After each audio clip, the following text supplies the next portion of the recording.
Sometimes the most painful blows come from those you consider closest to you. I learned this from my own experience. My name is Louie, and this is the story of how I stopped being an ATM for my own family. Part 1. The Beginning of the End. It all started 7 years ago when I got my first serious job after university. It was a position as a junior analyst at a large consulting company, not the most prestigious position, but for a recent graduate of the economics department, the regional office of Prof Consult seemed like a real El Dorado. I remember my first day of work. I wore the suit I had bought for graduation, polished my only decent pair of shoes until they shone, and arrived an hour before the appointed time. I sat in the lobby, sweating with nervousness and repeating to myself everything I had learned about the company the day before. When Amanda Harris, the head of the HR department, finally led me through the glass doors with the company logo, I felt like I was entering a new life. "Don't worry so much," she said, noticing my trembling hands as I signed the documents. "Everyone starts somewhere. In a month, you'll feel like a fish in water." She was only partly right. In a month, I had indeed mastered the work processes, but the feeling of novelty didn't disappear for a long time, especially when I received my first salary. Opening the banking app and seeing the amount, I couldn't believe my eyes. It was 3 times more than the maximum scholarship I had received at university. I immediately called my mom. "Mom, can you believe it? They transferred my money." I blurted into the phone as soon as she picked up. "Well, how much is it?" There was curiosity in my mom's voice mixed with something else. Now, recalling that conversation, I understand it was hope. I named the amount, and there was a pause on the line. "Mom, are you there?" Yes, Louis, it's just..." She hesitated. "It's just that our roof is leaking, you know. Dad has been trying to patch it up for a week, but the work, in short, we need to replace part of the roof." I felt my heart tighten. Images from childhood flashed before my eyes. The buckets constantly placed throughout the house when it rained. My father cursing in the attic. My mother carrying out buckets full of water. Since then, the situation apparently hadn't changed. "How much do you need?" I asked. Mom named a sum that was about a third of my salary. I didn't hesitate for a second. "Send me the details, I'll transfer it." "Louis, are you sure? Maybe you need it yourself? To get settled in at first." "Mom, I live in a dormitory. I don't really have much to spend on yet. I'll transfer it today." At that moment, I felt like a real hero, capable of helping, solving a problem that had hung over the family for years. I could imagine how grateful my parents would be, how proudly they would tell the neighbors that our son helped with the repairs.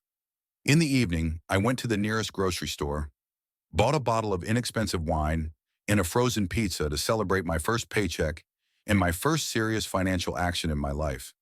Sitting alone in my dorm room, I felt grown up.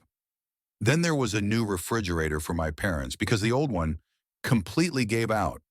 Heating bills, the winter was cold, and my father's pension and my mother's salary as a school librarian barely covered daily expenses. "Just for a few months, Louis, then it will be warmer, and we'll manage." But every winter, the story repeated itself. I didn't complain. It seemed to me that I was doing the right thing, that this is what family is, when you support each other. Even when I gave away a third of my salary to repair my parents' house, I told myself it was normal. Over time, I rented a room in an apartment with roommates, then a small studio, saving every penny to save up for a down payment on my own place. And all this time, I continued to help my parents. Part 2. Anne. My sister Anne is 4 years younger than me. We grew up in the same room, shared toys, secrets, sometimes quarreled, but overall we're close, as a brother and sister should be. In childhood, she often ran to me with her problems instead of to our parents, sometimes with a scraped knee, sometimes with a bad grade in her diary that she was afraid to show at home.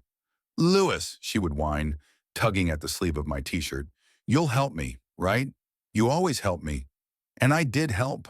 I put bandages on scraped knees, explained confusing math problems, covered for her with our parents when she stayed out late with friends.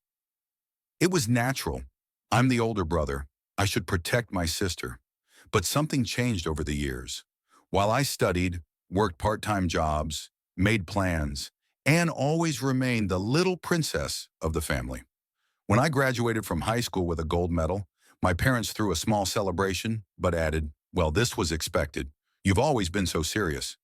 When Anne barely passed to the next grade with C's, there was another celebration in honor of how hard she tried and succeeded. After high school, I was admitted to the Economics University in the regional center on a scholarship, and I had to work part-time in the evenings to make ends meet. Anne was admitted to the paid journalism department at the same university 3 years later, and my parents took out a loan for her education without hesitation. "It's an investment in her future," my father explained to me when I asked if taking such a loan was reasonable given their income. "Besides, she's a girl. She needs an education to find a good husband." I kept quiet, but this logic seemed strange to me. First, it seemed to me that education was needed for self-realization, not for the marriage market. Second, my own education was somehow not considered an investment. While I worked 60 hours a week, she was finding herself. My parents never pressured her. Anne has a creative soul. She needs time. And meanwhile, I was paying not only their bills, but also her endless photography, yoga, and design courses, which she abandoned one after another. I remember once, already working at Prof Consult, I stopped by my parents' place on the weekend. Anne happened to be home, lying on the couch with a tablet, scrolling through Instagram. "How's work?" I asked, sitting down next to her. She drawled, not looking up from the screen. "It's not. I quit last week." I raised my eyebrows in surprise. "Why? You only worked there for a month." "That editor is an idiot," she rolled her eyes. "Made me write some meaningless notes about city events." "That's not journalism, Louis. I want to write about important things, about social issues. I didn't study for 5 years for this." I bit my tongue to avoid reminding her that my parents had paid for those 5 years, going into debt, and that a professional path usually starts small. "So what are you planning now?" "I'm thinking of trying photography," she perked up. "You know, I'm good at it. Everyone says so. I even found courses. True, they cost—" She named a sum that was roughly equal to my monthly income after all deductions. "And where would you get that kind of money?" I smirked. Anne finally tore herself away from the tablet and looked at me with that special smile I knew so well from childhood. Half mocking, half pleading. "Louis," she drawled, just like in childhood. "You can help your little sister, can't you? You're successful, you have money. I just need a chance to find myself." I hesitated. On one hand, I was indeed earning well by that time. No longer a junior analyst, but a project manager. On the other hand, I was saving for a down payment on an apartment, and every penny counted. "And I constantly help our parents. I have my own plans, my own expenses." Mom entered the room, having heard the last part of the conversation. "Louis, come on," she looked at me with slight reproach. "Won't you help your sister? You have a stable job, a career, and Anne is going through an important period now. She's finding her path. And when will this important period end?" I couldn't help myself. "She's almost 30. 28, Anne corrected with an offended look. "Not everyone has such a straight and clear path as you," my mother sighed. "You always knew what you wanted. It's harder for her." I was silent, processing the information. It turned out that my determination, my diligence, my ability to set goals and achieve them, this was something taken for granted, requiring neither effort nor support. But my sister's endless wandering, her inability to follow through, this was a complex creative path, requiring special understanding and, most importantly, financial support. But again, I kept quiet. And again, I transferred the money, telling myself it was the last time. Of course, it wasn't the last time. 2 months later, Anne abandoned photography for web design courses. Then there were targeted advertising courses, then an intensive personal branding launch. None of these endeavors grew into a profession or even a stable source of income. Each time, Anne was full of enthusiasm and confidence that, "Now I've found my calling." Even when I transferred money for a new laptop for Anne, because she needs it for freelancing, I convinced myself that soon she would stand on her own feet. But months went by, and the only thing that changed was the size of the sum she asked for. At the same time, Anne never called just to ask how I was doing, never showed interest in my work, my problems, my relationships. Our conversations invariably revolved around her needs, her plans, her disappointments that another job turned out to be not what she was looking for. Part 3, The Breaking Point. The breaking point came last month. It was an ordinary Tuesday. I was in a meeting when my phone vibrated. My mom was calling. I didn't answer, but I called back right after the meeting. Mom asked me to stop by in the evening. We need to discuss something. I thought it would be about my father's health. He had recently had heart problems. All day I was on pins and needles. I imagined the worst. A diagnosis, expensive treatment, possibly surgery. I was already mentally reviewing my budget, figuring out what I could cut back on to help with medical expenses. After work, I stopped by the supermarket, bought groceries. I knew my parents often had an empty refrigerator by the end of the month, and hurried to their place. The neighborhood where my parents' house was located was on the outskirts of the city. Single-story ranch-style houses, narrow streets, front gardens with dahlias and sunflowers. Despite the new plastic windows, which I had helped install a couple of years ago, the house looked tired and somehow dejected. When I arrived, my parents were sitting in the kitchen with some papers. They looked tense but not worried. Mom started from afar, saying they were getting older, that they needed to think about the future. Dad nodded, not looking me in the eye. "We've decided to make a will," Mom finally said. "Everything should be legal." I nodded. Logical. I was uncomfortable talking about this, but I understood the necessity. "We've decided to leave the house to Anne," Mom continued. "She needs stability. You already have an apartment." An apartment for which I had saved for 3 years, denying myself everything. An apartment for which I was still paying a mortgage. "And the saving?" I asked, though I already knew the answer. "It's harder for Anne, you understand," my father answered, finally looking at me. "You have a stable job, a career, and she what?" I felt anger boiling inside me. "She's 32 years old. She still hasn't decided what she wants to do. I've been paying for repairs on your house for the last 5 years, a house you've decided to leave to her." Mom frowned. "Louis, don't start. You know we love you both equally. You just have different life circumstances." I silently looked at them, trying to comprehend what was happening. All this time, they considered it natural that I would help them, bail them out of financial difficulties, pay their bills and for repairs. And yet, when it came to inheritance, they automatically decided that everything should go to Anne, because it's harder for her. "I give you a third of my salary every month," I said quietly. "Every month. For 7 years. I paid for Dad's treatment when he had a heart attack. I bought you new furniture when the old one fell apart. I replaced the roof that had been leaking since my childhood. And all this time, you thought it was normal for me to invest in a house that will go to Anne?" Mom looked confused. "But Louis, you offered help yourself." "We never insisted." "Never insisted?" I couldn't believe my ears. Who called me crying when they turned off the electricity for non-payment? Who told me how you and Dad were economizing on food? Who constantly reminded me that Anne was going through a difficult period and needed support? Dad slammed his hand on the table. "Enough. You're going too far now. We are your parents. We decide how to dispose of our property. And if you don't like that, we've decided to take care of your sister." "Take care of my sister," I laughed bitterly. "And who took care of me when I was working 2 jobs to save for a down payment? When I denied myself everything to help you? When I transferred money for Anne's latest whim instead of spending it on myself?" I stood up, feeling that a little more, and I would say something I'd regret later. "You know what?" I looked at my parents, who suddenly seemed like complete strangers to me. "You've made your choice. Now I'll make mine." I left the house, ignoring their calls, not to be dramatic. For the first time in many years, I realized that I had just been a convenient solution to their financial problems, an ATM that was always at hand. On the way home, I couldn't shake the thoughts of how many times I had agreed to help, even when it was to my own detriment. How many times I had postponed my own plans because mom's washing machine broke down, or Anne urgently needs money for a new course.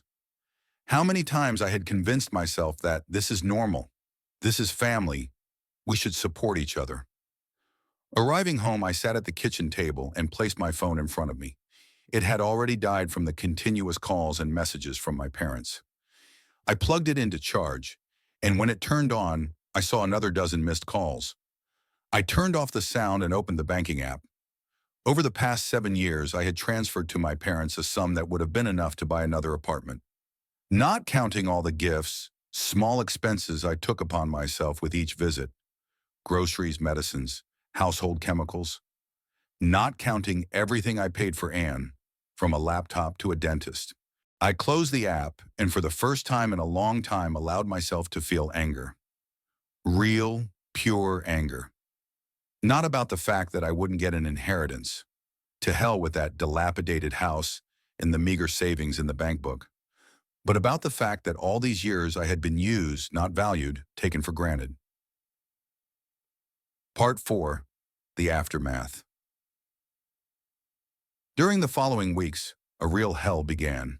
First the calls, daily several times a day. Then messages asking me not to be selfish and to think about the family. I didn't respond. For the first time in many years, I felt I had the right to my own position, my own boundaries. At work, I completely immersed myself in a new project. It helped me not to think about the situation with my family, although sometimes I caught myself staring at the monitor, not seeing the numbers before my eyes. Colleagues noticed my condition, but I joked it off, saying I wasn't getting enough sleep, had too much work. On the third day of silence, a message came from Anne, full of indignation. "Did you really make such a scene with our parents over money? Seriously, Louis? I thought you were above that." I nearly laughed out loud reading this. Anne, who didn't earn a living and constantly asked everyone for money, was accusing me of being mercenary. It was so absurd it wasn't even offensive. I replied briefly, "It's not about the money, it's about respect, which you don't have for me." After that, she sent several more messages, each longer than the previous one, each full of reproaches and accusations. That I had always been selfish, that I had always been jealous of her, that I don't understand how hard it is to be a creative person in a world of corporations and business. I didn't respond. All these words now seemed empty and meaningless to me. After a week of silence came the first message from my father, not with apologies as one might expect, but with a request to return to the conversation like adults. I didn't respond. A few days later, Aunt Grace called, my mom's sister.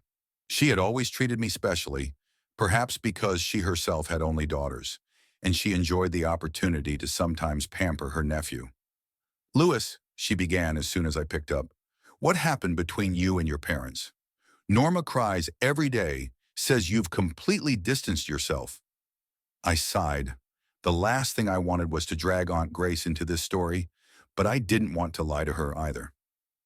"Aunt Grace, it's a long story. I'll be brief. I've always helped my parents, always been there when they needed financial support. And when they decided to make a will, it turned out that everything would go to Anne because it's harder for her." There was a pause on the line. "Is that why you're upset? Because of the inheritance?" "No." I felt my fist clenching. "I'm upset, as you call it, because for them, all these years, I was just a source of money, an ATM that's always nearby, always available, always ready to help. And yet, when it comes to something serious, they don't even think about fairness or gratitude."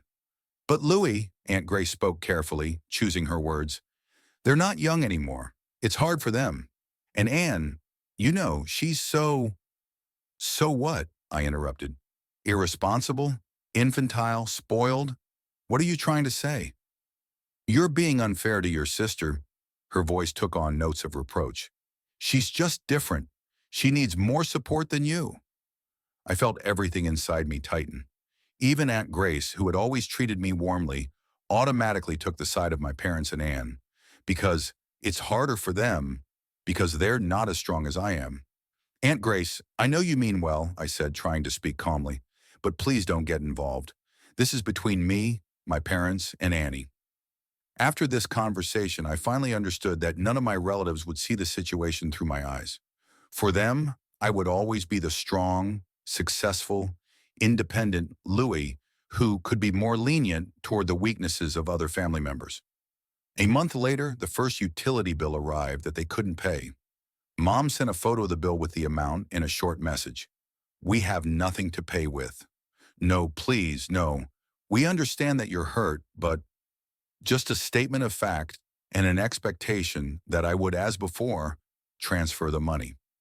I looked at this message, feeling a strange emptiness inside. For so many years, I had automatically responded to any request for financial help from them. It had become a reflex.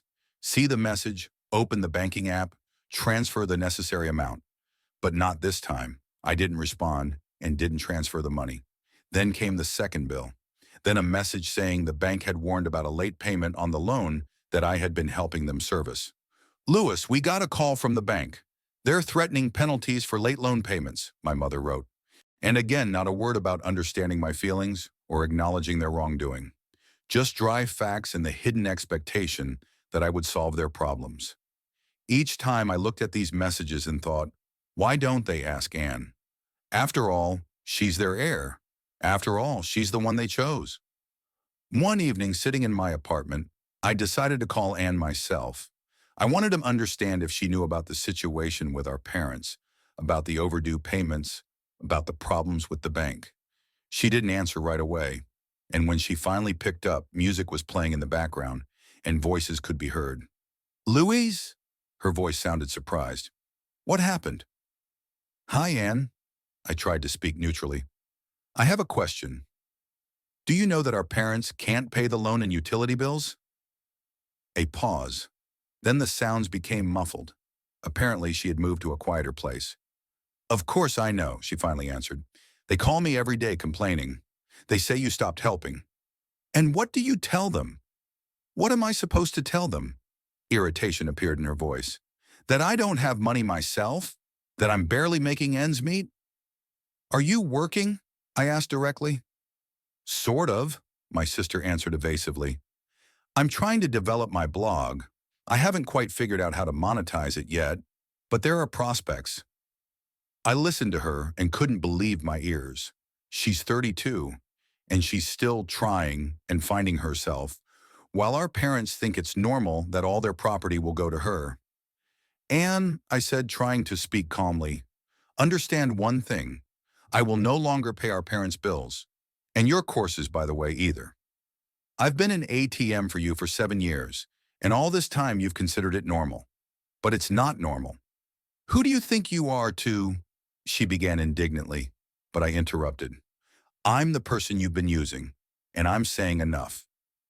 After this conversation, Anne sent several angry messages full of accusations against me, that I abandoned our parents in a difficult time, that I never cared about anyone but myself, that I was jealous of her creative nature. I didn't respond. It all seemed so petty, so far from reality, that it didn't even make me angry. Part 5. Climax. The climax came when they showed up at my office, without warning.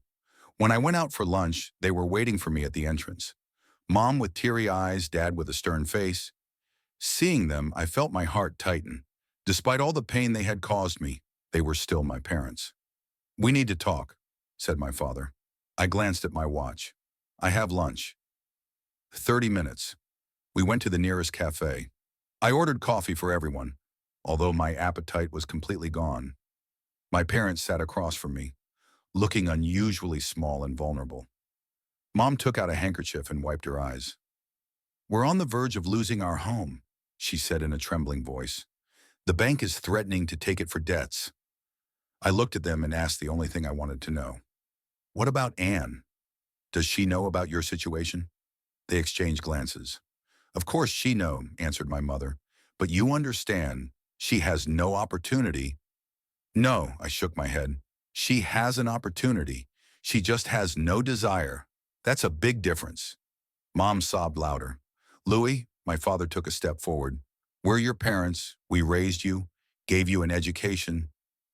And now you think I'm obligated to support you for the rest of your lives, while knowing that for you, I'm in second place. Mom sobbed. We never said you were in second place. You didn't need to say it. You showed it with your actions. My father looked at me with a heavy gaze. We made a mistake with the will, he finally admitted. We didn't think about how it would look to you. But it can be changed. We can rewrite it. Divide everything equally. I laughed bitterly. So you need my money, and for this you're even ready to change the will? Not because you realize the injustice of your decision, but because otherwise you can't get out of your financial hole. Louis, you're being unfair. Mom was wiping away tears. We love you. We've always loved you. A peculiar kind of love. I sipped my coffee, which tasted more bitter than ever. You know, the last few weeks I've been thinking a lot about childhood, about how you always praised Anne for every little thing, while my achievements were taken for granted, about how you took out a loan for her education, but told me to save up for mine, about how you planned family holidays around her schedule, not mine. All my life, you made me understand that I was strong, independent, that I didn't need help and support. And now you're surprised that I've actually become like that. Something like understanding flashed in my father's eyes. We didn't want you to feel unloved, he said quietly. But I did feel that way, I shrugged. And you know what? I learned to live with it. I learned not to expect approval or support from you. I built my life myself. And now when you come to me not with apologies but with new demands, it only confirms what I've always suspected. Only my money matters to you, not me. I stood up, preparing to leave. If you leave now, don't think you can come back when you change your mind, my father suddenly said, and there was a threat in his voice.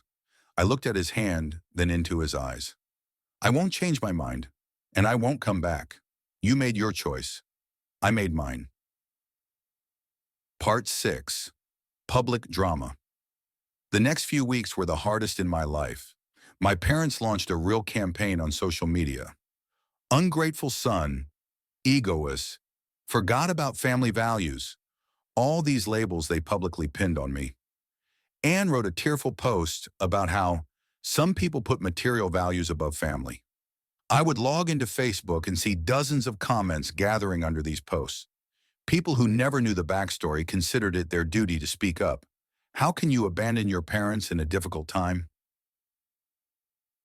Counter assistant. It was especially painful to see comments from relatives.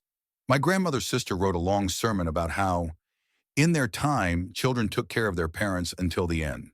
My mother's cousin, who had last seen me about 10 years ago, lamented that I had always been a strange child. Uncle Kyle, my father's brother, whom I only remembered from rare appearances at family celebrations when he was already tipsy, meaningfully hinted that the apple doesn't fall far from the tree. I remained silent until I saw that my cousins, even old friends, began to distance themselves, believing their version of events. Classmates with whom I had kept in touch stopped inviting me to meetings. Colleagues looked askance. Apparently, the story had reached the office too. Matthew, my best friend since college days, called me himself. Louis, what's going on? He asked without preamble. Your mom wrote me a personal message saying you abandoned them, that they're on the verge of eviction because of debts. I sighed heavily. Matthew knew my family, had been to our home, had seen how our relationships developed. But even he, it seemed, had succumbed to my mother's dramatic stories.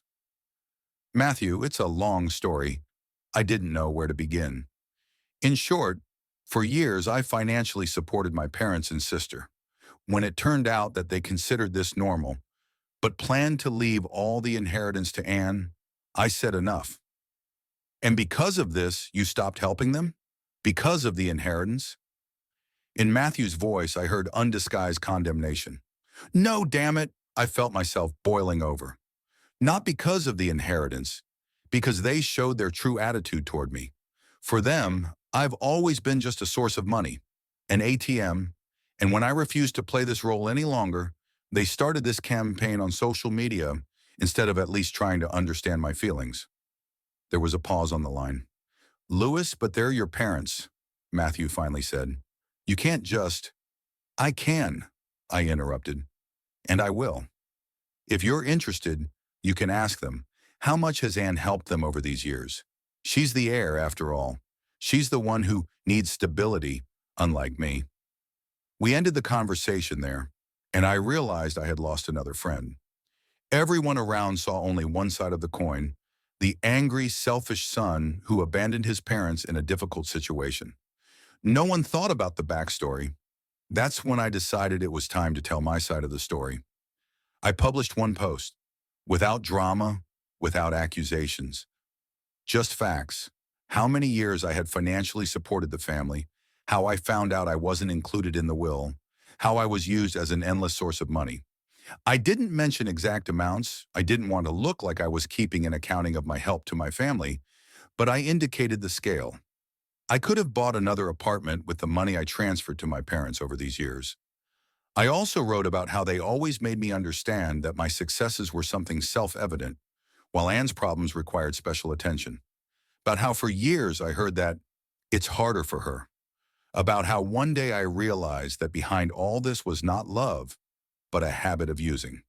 I'm not rejecting my parents because of money or inheritance. I concluded my post. I'm rejecting toxic relationships in which my value is determined only by how much I can give. And if you think that blood ties are more important than self-respect, that's your right. But that's not my choice. The reaction was immediate and unexpected. People I hadn't seen in years wrote words of support. Some relatives admitted they had long noticed this injustice, but hadn't dared to intervene. I always wondered why your parents thought it was normal for you to pay their bills. But all the glory goes to Anne, wrote my cousin Zoe. I'm sorry you went through this, Louie. I know what it's like to be the strong one, from whom everyone just takes and takes. This from a school friend with whom we hadn't communicated in about 10 years. But most touching was a message from Maggie Grace, our neighbor who lived across the street. Louis, I read your post and cried. I'm so ashamed that I also believed you just abandoned your parents. I always saw how you came to them with groceries, how you fixed one thing after another. And they, even after you left, they would say about you, Louis is Louis, he's fine. As if it wasn't an achievement at all, to build a career, buy an apartment, become an independent person. Hang in there, my boy. My parents and Anne were furious. How could you bring family problems out in public? You betrayed us, my mom shouted at me over the phone. I calmly said I wouldn't have published anything if they hadn't started blackening my name before all our acquaintances. Anne wrote me a huge message full of insults, that I had always been jealous of her, that I was a complex loser who can only count other people's money, that she would never want to see such a brother again. I read this message several times trying to feel something, resentment, anger, disappointment, but inside was only emptiness, as if the last thread connecting me to my family had broken. Part 7. A new chapter. But for the first time in a long time, I felt free. Free from manipulation, from guilt, from endless demands. I finally understood that I deserve respect and love, not for what I can give, but for who I am. I completely immersed myself in work, finally able to focus on my own development. At work, they noticed the changes. I was offered to lead a new project with a promotion and salary increase. I agreed, although I knew it meant even more responsibility and even less free time. But it was at this moment that Miranda appeared in my life. We met at a financial analysis conference. I was giving a presentation. She asked a question from the audience. After my talk, she approached to discuss one of the topics, and we got to talking. Miranda worked as an analyst at an investment fund, was smart, independent, and, surprisingly, understood me instantly. When I told her about the situation with my family, she didn't judge or give unsolicited advice. She just listened, and then said, You know, my grandmother always said, love is not when they use you, but when they value you. It seems your family never learned to value you. These words hit the mark. For the first time, someone had so clearly formulated what I had been feeling all these years. Not judgment, not pity, but simply understanding the essence of the problem. Our relationship developed rapidly. After 2 months, we were already spending all weekends together. After 4, she brought me to meet her parents. They turned out to be simple, friendly people who accepted me immediately and without reservations. I was struck by how calmly and respectfully they communicated with Miranda, how they were interested in her opinion, how proud they were of her achievements. "You look surprised," Miranda noticed as we were returning from her parents. "I am," I admitted. "They're so normal. They're interested in your life, but don't intrude on it. They're proud of you, but don't use your successes for their benefit. It's so strange to see." Miranda took my hand. "These are healthy relationships, Louis, and you deserve them too." 6 months had passed since my break with my parents. I learned through mutual acquaintances that they hadn't lost their home after all. Anne had finally found a permanent job. I don't know if my story influenced this or if it was just time. They still don't communicate with me, and you know what? I'm okay with that. One day returning from work, I saw Anne on the other side of the street. She was standing at a bus stop, tired with a dim look. I slowed down, wondering whether to approach, to speak. But then I realized, no, the past cannot be returned, and new relationships can only be built on mutual respect, which we never had. I walked by, and she didn't notice me. And I thought that maybe it's for the best. Sometimes to move forward, you need to leave the past behind. Miranda was waiting for me at home, in the apartment we had recently started renting together. She was preparing dinner and humming something, and looking at her, I thought, this is it, my present. This is my real family. We're planning our life together, and I know that in this relationship, there's no place for manipulations and conditional love. We support each other, rejoice in each other's successes, help in difficult moments, not because we have to, but because we want to. Sometimes the hardest decision is to let go of those who cause you pain, even if it's your family. Sometimes you need to lose something to find yourself. Recently, I had a dream. I was standing in front of my parents' house but couldn't enter. The door was locked and the windows were dark. I knocked, rang the bell, but no one opened. And then I realized that I actually didn't want to enter, that I had actually outgrown this house, these relationships, the role of the eternal ATM. I turned and walked away, and with each step, it became easier to breathe. And when I looked back, the house was gone, only the road ahead, to a new life that I'm building myself. What do you think? Did I do the right thing? Or is family really more important than everything, even if they're using you? Epilogue. Another 6 months passed. Miranda and I officially got engaged and started planning the wedding. Modest, only for the closest friends. I didn't send an invitation to my parents or Anne. I knew it would be perceived either as an olive branch to which they wouldn't respond, or as an occasion for new manipulations. But life is full of surprises. A week before the wedding, Aunt Grace called me. "Louis, sorry to bother you. I heard from Zoe that you're getting married soon." "Yes, Aunt Grace," I smiled involuntarily. Zoe, my cousin, was to be at our wedding. "In a week." "That's wonderful news," her voice sounded genuinely happy.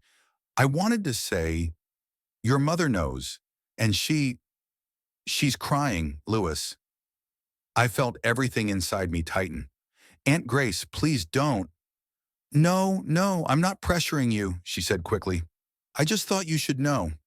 They, they've understood a lot during this time, especially after Anne found a job and faced reality." I was silent, not knowing what to answer. "I'm not asking you to invite them to the wedding or even call them," my aunt continued. "Just know that they've realized their mistakes, and if someday you're ready to give them a second chance, they'll be waiting." After this conversation, I couldn't calm down for a long time. I told Miranda everything, and she, as always, listened attentively. "What do you feel?" she asked when I finished. "Not what you think, but what you feel." I thought about it. "Sadness," I finally said. "Sadness that everything could have been different. That we could have been a real family, supporting each other, rejoicing in each other's successes, and also fatigue. I'm tired of this story. I want to move on, build my life, my family, with you." Miranda hugged me. Then let's do just that. Let's focus on our future. And with your parents, time will tell. Maybe someday you'll find a path to each other. Or maybe not. But it will be a new story, based on respect and equality, not on guilt and obligations. The wedding was exactly as we wanted it. Close friends, a warm atmosphere, no pomposity. Miranda's parents were happy for us. Her father gave a touching toast. Zoe came with her husband and little daughter, who scattered rose petals and made everyone laugh with her comments.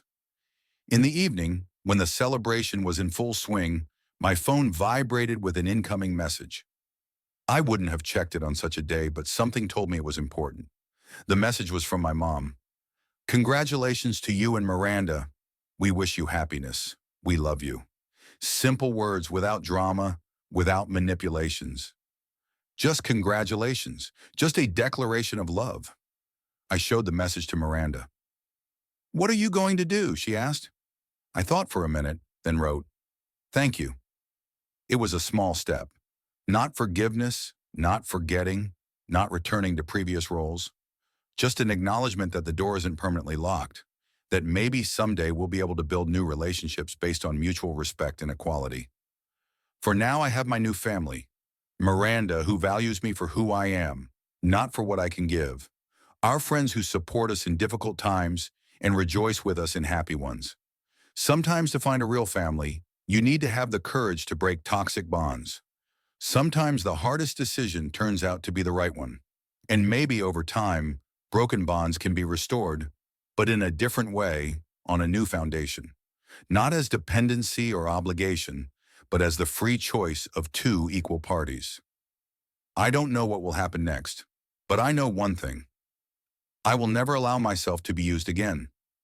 I deserve love and respect simply because I exist, and now I finally understand that. Thank you for listening to this story until the end. Don't forget to share your thoughts in the comments. Subscribe to the channel and share this video with your friends and loved ones. It motivates us to keep working on new stories every day. Don't miss the next amazing story coming to your screen soon. We truly appreciate having you with us. You can find the full catalog of our stories in the description below. See you soon.